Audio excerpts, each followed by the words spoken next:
Bonsoir à tous et bienvenue dans ce bref tour de l'actualité. On ne parlera jamais assez des dangers de l'orpaillage clandestin sur la santé des populations.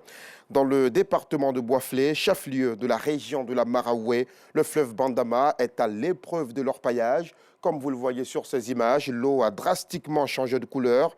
La pêche, principale activité des populations, est aussi mise à mal.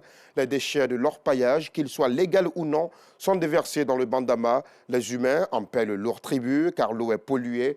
Les animaux meurent en silence dans le fleuve. Pour avoir du poisson, les pêcheurs ont recours à de nouvelles techniques.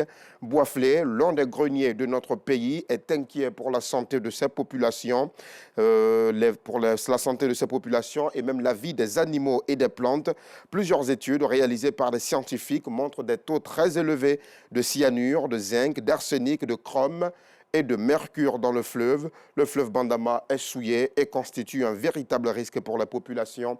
C'est un dossier réalisé par Théodore Zouzou que nous vous montrerons avec beaucoup de plaisir à 19h30. En sport football, les Lionceaux du Sénégal sont sacrés champions d'Afrique dans la catégorie des U20. Hier samedi 11 mars, ils ont battu en finale la Gambie sur le score de 2-0. Une finale maîtrisée tactiquement et techniquement par les poulains du coach Malick Diaw.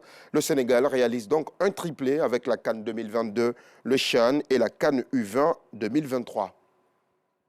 Au Burkina Faso, une ONG de défense des droits de l'homme accuse l'armée et ses supplétifs civils, le VDP, volontaires pour la défense de la patrie, d'avoir tué le 8 mars au moins 21 civils, ainsi que d'avoir torturé des femmes. Toutes les victimes, sauf 2, sont peuls. Selon le CISC, le collectif contre l'impunité et la stigmatisation des communautés, plus d'une centaine de membres des forces de défense et de sécurité et des volontaires pour la défense de la patrie, vêtus de treillis militaires, tous encagoulés et armés, auraient fait une descente dans le village de Toho-Saint-Foulbé, dans la région du centre-nord, à bord de plusieurs pick-up et de motos, avant de fusiller les hommes. Au Burkina Faso, comme dans plusieurs autres pays du Sahel, les Peuls, dont certains appartiennent aux groupes terroristes dont les attaques ensanglantent le pays, sont victimes d'amalgames et de tueries. En Afrique du Sud, c'est la tristesse, mais aussi beaucoup d'interrogations après la mort en plein concert du célèbre rappeur Kostatic.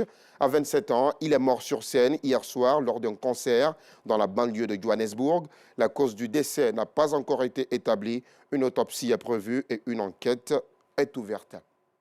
10 jours de débat au Sénat français, c'est le temps qu'ont duré les discussions au pays d'Emmanuel Macron autour de la réforme des retraites. Le Sénat a adopté hier samedi la réforme contestée par 195 voix contre 112. En attendant la décision de l'Assemblée nationale, probablement pour jeudi, la Première ministre Elisabeth Borne s'est félicitée de cette première étape franchie.